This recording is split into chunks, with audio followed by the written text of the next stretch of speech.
main game. Ada lagi apa nak? Main sama teman.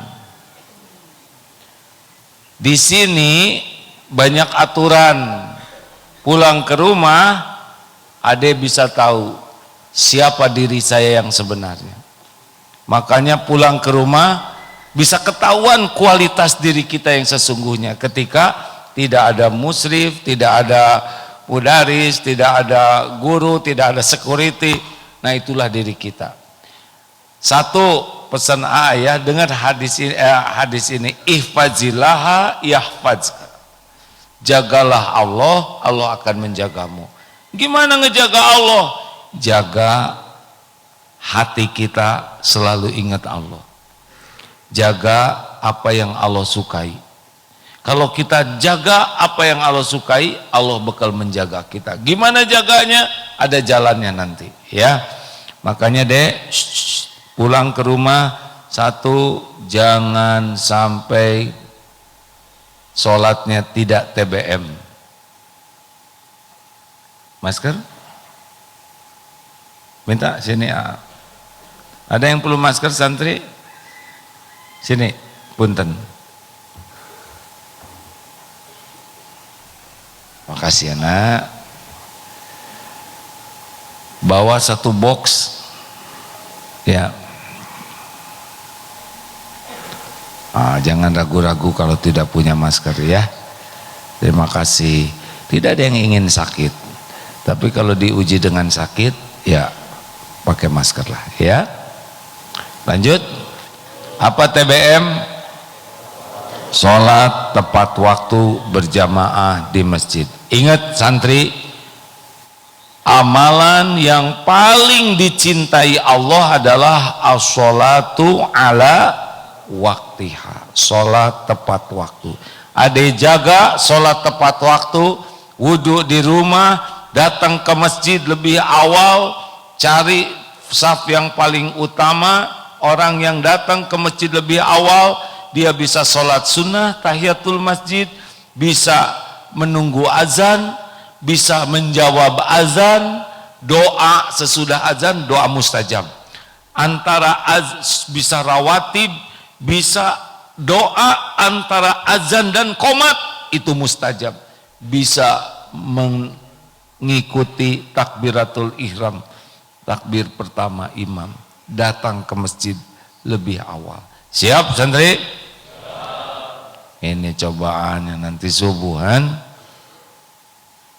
Isya pahalanya setengah malam dianggap sholat terus menerus.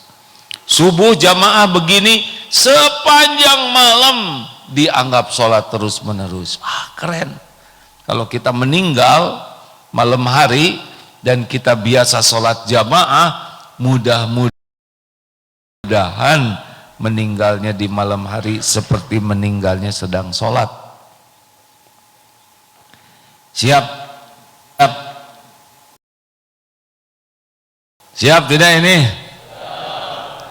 Sholat yang pertama dijaga adalah sholat. Kenapa? Sholat imaduddin, tiangnya agama. Sebentar, ini suaranya masuk nih. Adik-adik, sholat ya. Yang fardu TBM. Apa TBM? Cukup. Simpan aja deh, cadangan. Tepat waktu berjamaah di masjid. Siap tidak nih? Bagaimana kalau masjidnya jauh?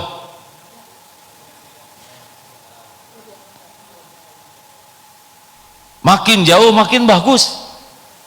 Di Australia, masjid di Perth itu subuh tuh safnya banyak, padahal rumahnya jauh-jauh. Rata-rata pakai mobil 5 kilo 10 kilometer. Di Jepang waktu takdirnya di namanya itu apa yang daerah salju itu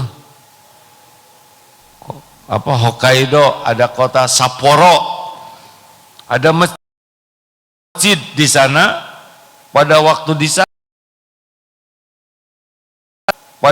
di sana AA musim salju, kalau tidak salah -8 tapi rasa -14, dingin sekali dan tebal sampai mau ke masjid itu segini nih saljunya. Jalan itu susah, naik sepeda hampir tidak bisa.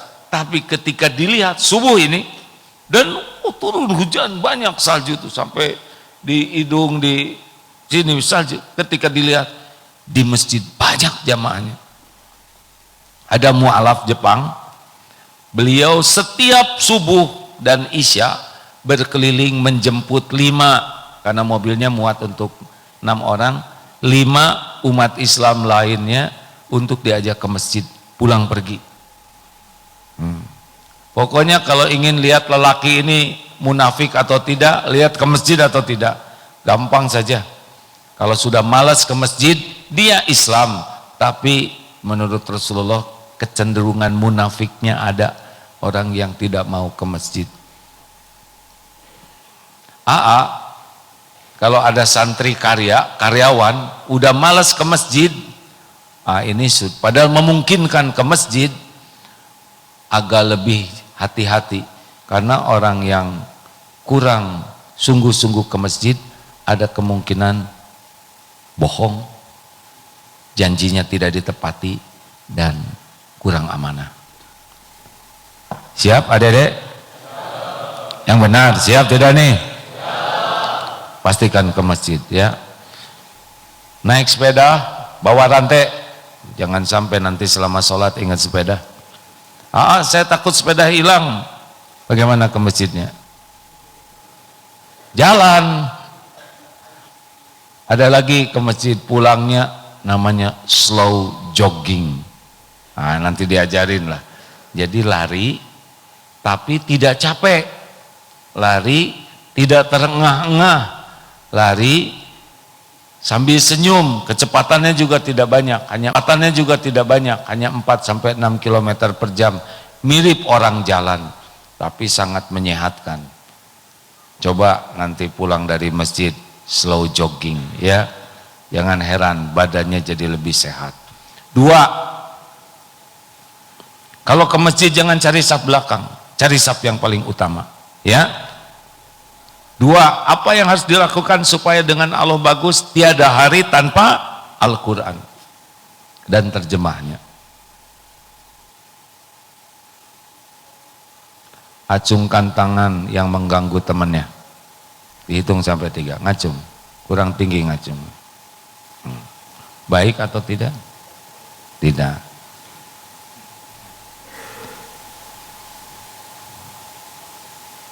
Sudah minta maaf belum?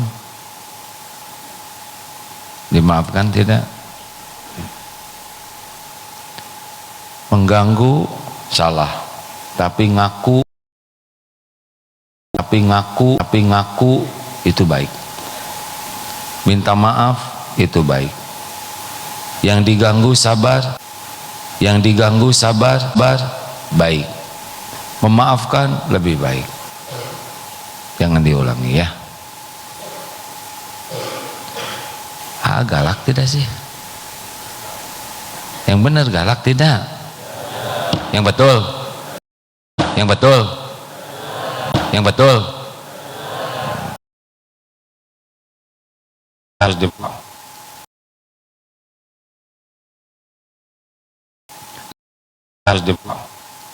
lanjut. Orang disukai Allah mesti dibuat senang dengan Quran. Quran itu zikrullah, baca Quran. Kalau bisa di sini one day one juice bukan?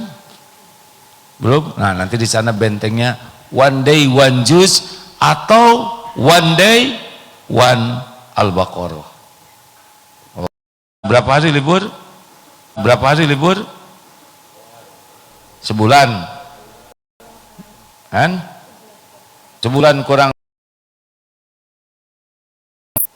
Sebulan kurang sehari, berarti 30 kali membaca surat Al-Baqarah. Sekali baca surat Al-Baqarah dicicil saja itu sama dengan melakukan 1/4 juta kebaikan, 1/4 juta lebih, karena Al-Baqarah itu 25.500 huruf, satu huruf satu kebaikan kali 10. Aneh tapi nyata, bekal tenang hidupnya, banyak kemudahan, banyak pertolongan Allah, banyak perlindungan Allah, banyak diijabah doa berkah dari baca surat Al-Baqarah dengan ikhlas. 3, apa yang jangan ditinggalkan selama liburan? 1, sholat TBM plus tahajud ya, kemudian Quran, dan yang ketiga yang sangat penting adik-adik, kalau tidak mau celaka, tidak mau ketabrak, tidak mau ditipu orang, usahakan ba'da subuh dan ba'da asar baca wirid ya, baca aja. Kalau tidak siap yang semuanya, minimal yang sugronya ya, di antaranya a'udzu bikalimatillahi tammah min syarri ma khalaq. Di sini kan kita biasa baca, betul tidak? Artinya kalau kita baca wirid pagi dan wirid petang, maka Allah akan memberikan takdir yang berbeda dibanding dengan yang tidak baca. Yang baca tidak jadi digigit anjing, yang tidak baca wirid bisa jadi, nah ini bukan ngedoain ya, bisa jadi digigit semut. Banyak kejadian yang jelek berubah takdirnya karena kita menggunakan wirid. Itu adalah jaminan dari Allah lewat Rasulullah. Jelas adik-adik? Nah, yang keempat, supaya kita benar-benar kejaga, fadzkuruni adzkurkum fadzkurullaha katsiran la'allakum tuflihun. Zikirlah sebanyak-banyaknya ya, sambil jalan subhanallah walhamdulillah wala ilaha illallah wallahu akbar. Tapi malu ini lagi banyak teman zikirnya la ilaha illallah, ini kan gak bergerak, la ilaha illallah la ilaha illallah. Coba la ilaha illallah tanpa bergerak, la ilaha illallah la ilaha illallah. Bagus zikir, karena setiap kali kita zikir, setiap kali kita diingat Allah secara spesial. Mau tidak diingat oleh Allah secara khusus? Zikirlah ya, kurangi ngobrol. Baik, sekarang habluminan nasnya, prioritas utama pulang adalah muliakan orang tua. Kalau orang tua sudah nyuruh apapun kebaikan, jangan pakai tunggu bentar. Setiap perintah orang tua dalam kebaikan itu adalah ladang amal soleh. Peringkat pertama as-sholatu ala waktiha. Apa peringkat kedua yang amal dicintai Allah? Birrul walidain, berbuat baik ke orang tua. Kita tidak tahu berapa lama lagi bisa melihat wajah orang tua, benar?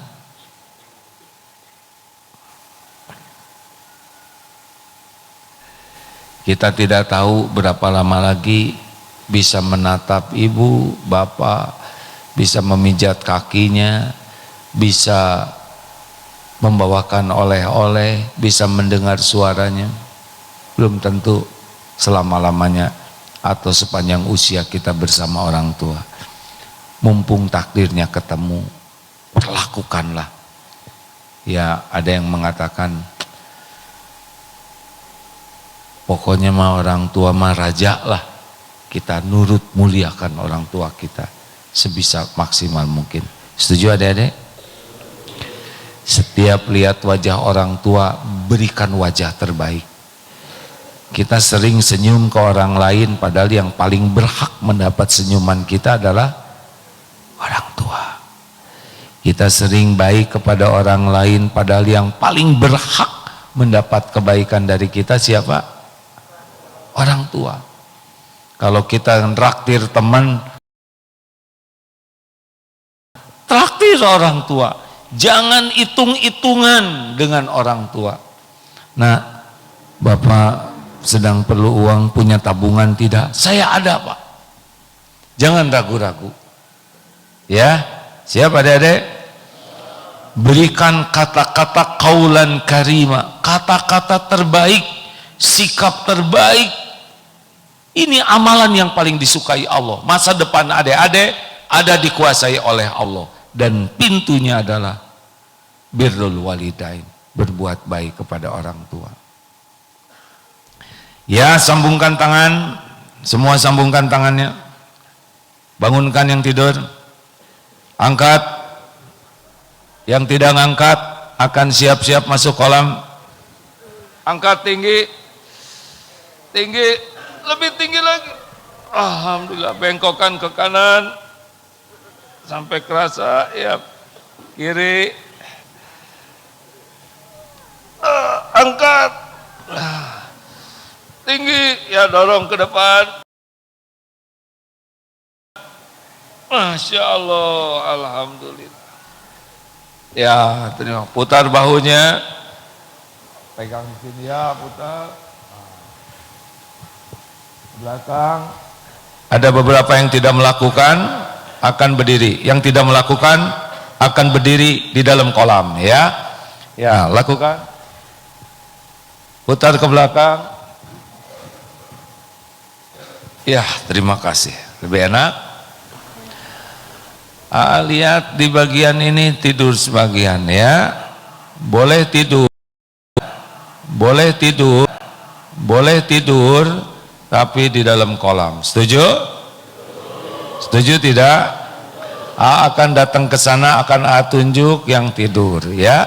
Tanpa marah, tanpa jengkel, karena semua yang di sini bisa disiplin.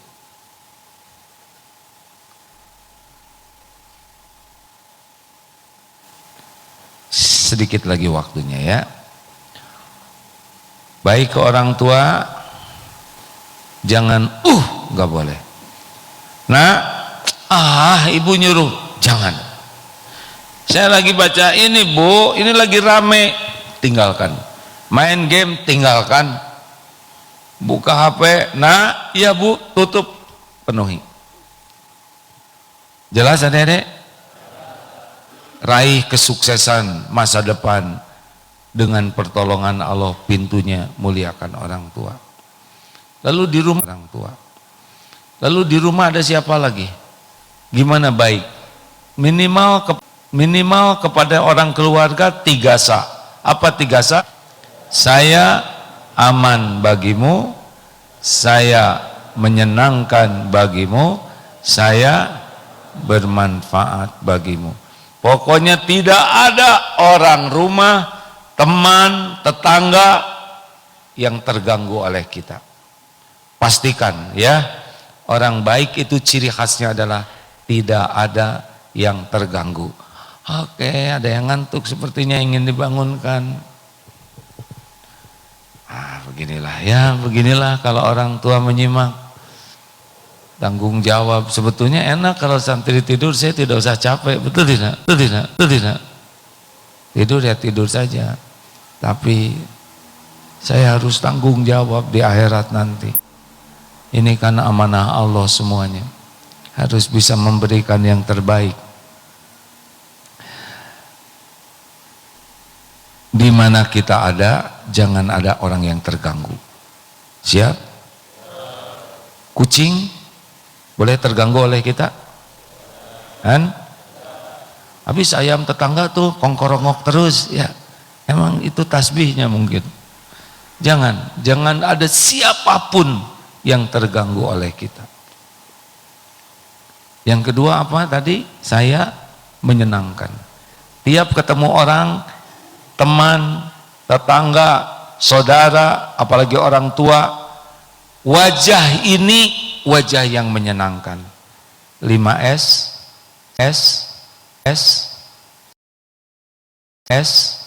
senyum, salam, sapa, sopan santun. Kalau ingin kita tahu amalan yang dicintai Allah, masukkan kebahagiaan ke hati orang lain. Dan yang ketiga apa? Saya bermanfaat bagimu. Jadi orang pertama, misal seperti tadi, lihat keset miring, lihat 2 keset miring tadi, satu di dekat pintu toilet miring, luruskan. Allah lihat tidak? Lihat tidak? Misal ada sapu terguling, ini takdir. Allah menakdirkan kita lihat sapu terguling, ambil, lurus, lurus, lurus.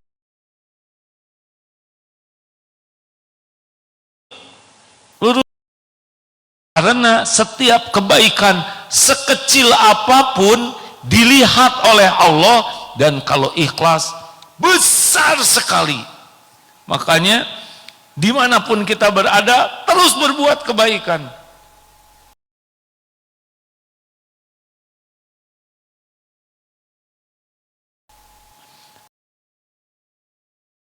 Gimana? Hah? Jawab. Bantuin. Gimana bantunya? Bu, sing kuat ya. Ngaco ini. Ibu, bisa saya bantu Bu? Ah, nggak usah deh, jangan-jangan dibawa lari. Enggak Bu, saya jalan bawanya. Bantuin. Sedang naik misalkan kereta, coba ingat yang dulu itu, naik kereta api, ada yang tinggal di Jakarta apa, MRT atau apa? Nah, saya kurang hafal. Di Jakarta kan ada kereta tuh, kita sedang duduk, udah enak nih, ternyata ada kakek-kakek di samping datang megang pintu, dan ada ibu-ibu di dekat pintu, ibu-ibu wanita hamil. Apa yang dilakukan? Jawab santri, kita duduk, ada kakek-kakek yang sedang megang, dan ada di sebelah sana ibu-ibu dekat pintu wanita hamil. Ayo, gimana kita? Mana yang kita suruh duduk? Kenapa kakek-kakek?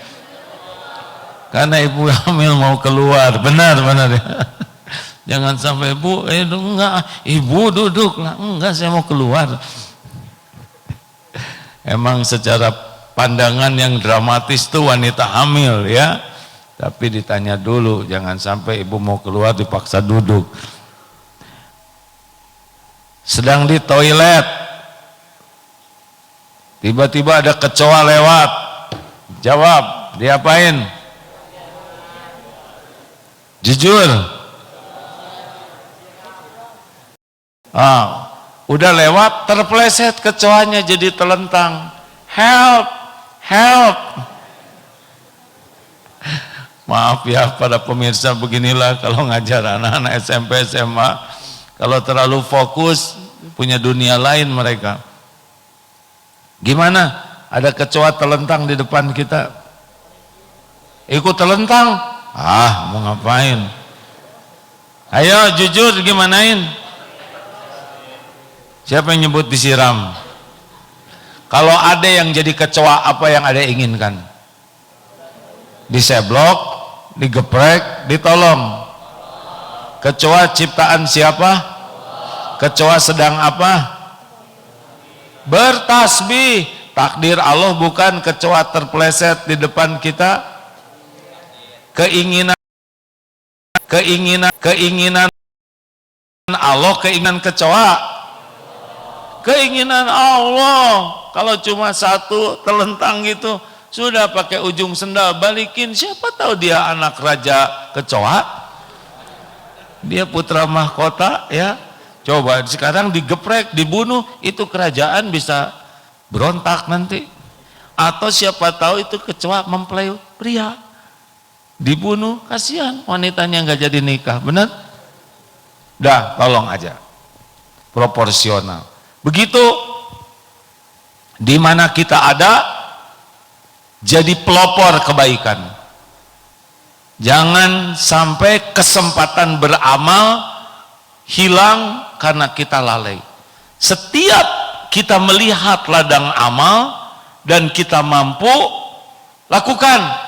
Karena itu Allah yang ngatur. Kalau kita lakukan dengan ikhlas, Allah lihat tidak?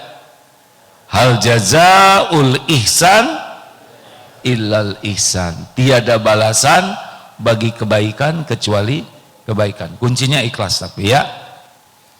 Perlukah kita mengingat-ingat jasa baik kita? Jawab. Perlukah kita memposting? Misalkan kita masuk toilet umum, terus ada peninggalan orang lain yang berkesan, terus kita posting, ini siapa nih? Nah itu jijai. Udah nggak usah ribet, ambil ember, bersihkan, ada minyak wangi supaya harum. Dah, jangan meninggalkan jejak yang membuat orang lain emosi. Ya, siapa dedek? Ini jadi selama kita pulang cari amal sebanyak mungkin, berbuat kebaikan sebanyak mungkin.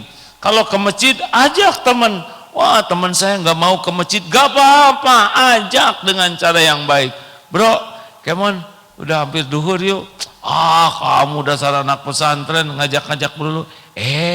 Siapa tahu ini yang bikin cita-citanya terkabul. Ayo yuk. Gak mau gak usah marah. Ajak dengan cara yang baik. Doakan yang baik. Setuju?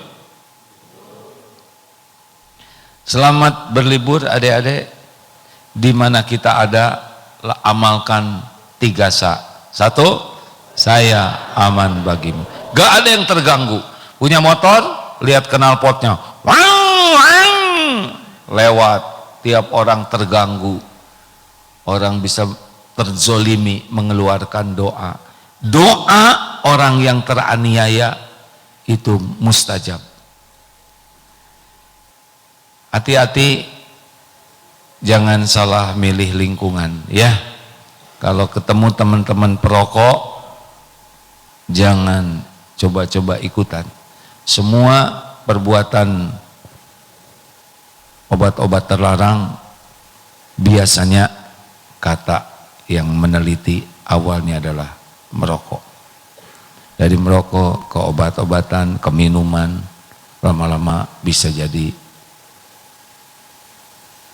terpenjara baik lahir batinnya, akalnya oleh obat-obat terlarang. Jangan merokok, ya deh. Alhamdulillah, tidak merokok. Dari dulu juga, kenapa tidak merokok? Maaf ya dek, kalau orang sudah dijajah oleh rokok saja sudah kalah, bagaimana dia bisa menang menghadapi hidup ini? Ku tahu apa yang ku mau. Aku mau sehat. Aku tidak mau menghancurkan diriku dengan rokok dan menzolimi orang lain dengan rokok. Rokok itu jelas ya. Merokok dapat menyebabkan kanker, serangan jantung, impoten, gangguan kehamilan dan janin. Ini secara ilmiah saja sudah jelas rokok itu merusak diri, apalagi perokok pasif. Jadi orang yang merokok itu menzolimi diri, membunuh dirinya, dikeluarkan asapnya, membunuh orang lain. Zolim ke diri, zolim ke orang lain. Kalau orang yang terkena asap rokok tidak ridho dan mengeluarkan doa, diijabah itu deh. Jangan coba-coba ya nak. Tidak ada kerennya sama sekali. Hanya orang-orang lemah saja yang kalah oleh nafsunya. Tapi itu ada ustadz yang merokok, ya saya tidak berani menilai. Sesama biskota dilarang saling mendahului itu biskota ya. Saya tidak menyebut ustadz, tapi terbayang tidak Rasulullah Sallallahu Alaihi Wasallam melakukan sesuatu yang sia-sia? Terbayang tidak? Terbayang tidak? Terbayang tidak di Masjid Nabawi, masjidnya Nabi, ada asbak, ada rokok? Terbayang tidak? Terbayang tidak para sahabat Nabi tunggu istirahat? Kebayang. Terbayang tidak Imam Syafi'i Imam Hanafi, Imam Hambali, Imam Ahmad, para ulama besar yang sangat tinggi ilmunya dan waro, saya akan berfatwa. Terbayang tidak? Ya sudahlah, kita tidak akan sanggup membayangkan para sahabat melakukan tersebut, betul tidak? Ya sudah cukup kalau bagi saya untuk mencari rujukannya itu. Jangan merokok ya nak. Sekarang ada rokok yang namanya apa? Hah? Tahu? Vape atau apa sih? Ya, yang rokok elektronik. Nah, janganlah, nggak keren sama sekali. Punten ya, kalau lelaki sudah diperbudak rokok, udah hilang itu kehebatannya. Lihat kemana-mana nyari puntung, sambung-sambung, lagi hujan diperbudak. Orang yang merokok itu sebetulnya sudah ingin berhenti, tapi otaknya sudah teracuni sehingga edik begitu. Beasiswa Darut Tauhid tidak bisa diberikan kepada santri yang orang tuanya masih merokok. Kenapa? Sebungkus berapa? Berapa?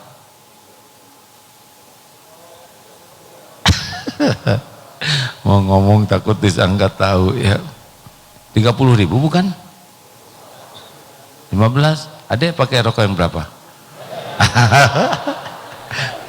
nggak boleh suudon. Kalau sebungkus 30.000, sebulan sehari 2 bungkus berapa? 60. Sebulan kali 30 1.800.000 merokok tuh.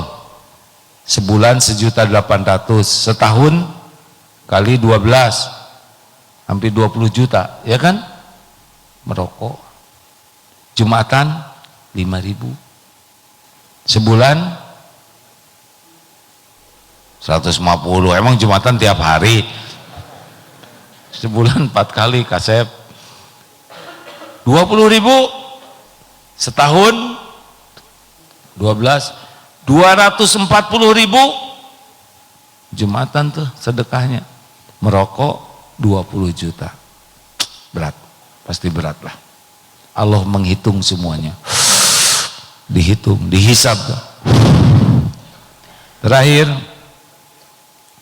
jangan pacaran ya nak.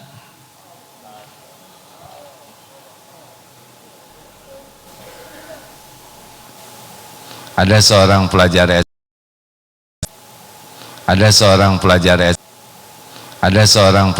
SMA yang kapok dia kelas 2, bukan di sini ya. Kenapa kapok?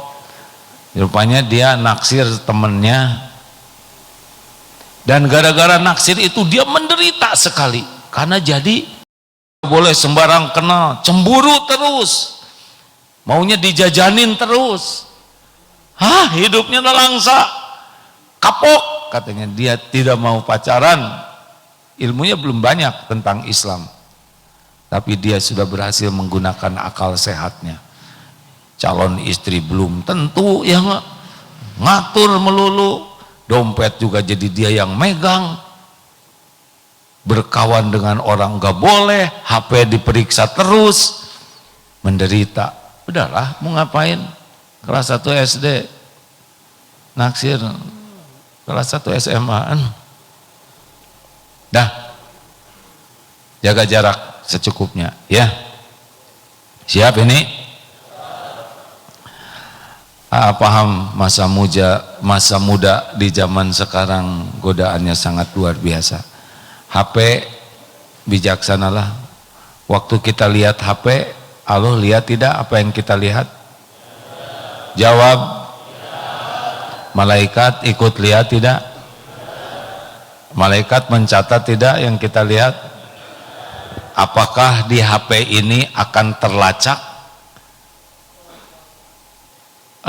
historinya, jejak digitalnya ketahuan tidak? Ketahuan tidak? Kalau ada punya medsos, apa yang rajin dibuka itu ketahuan, ketrek. Oh, ini suka buka ini. Katanya saya tidak tahu fufu itu punya fufu itu punya siapa ya, jelas. Fufu itu terlacak, ternyata selain dia tulisannya sangat busuk, jelek, hina, juga terlacak dia juga mengakses kalau tidak salah 5 akun judi online. Ya, jangan membayangkan seseorang, ini cukup aja akunnya ya. Dan situs pornografi, hati-hati deh, siapa yang membuka pornografi, Allah lihat tidak? Malaikat ikut lihat tidak? Jejaknya akan terlacak tidak? Apakah mudah bagi Allah membukanya? Mudah saja. Hati-hati ya, godaan masa muda. Makanya banyaklah berzikir supaya Allah melindungi dari perbuatan tercela. Kepada para orang tua yang menyimak Serua besok ya, harusnya jadwalnya besok pindah ke Serua, insya Allah adik-adik sekalian, dan para orang tua titip, memang anak-anak usianya masih muda, sebaik-baik orang tua adalah orang tua yang menjadi tauladan, sehingga anak-anak selama pulang ke rumah bisa melihat keteladanan. Ini anak-anak belajar banyak tentang agama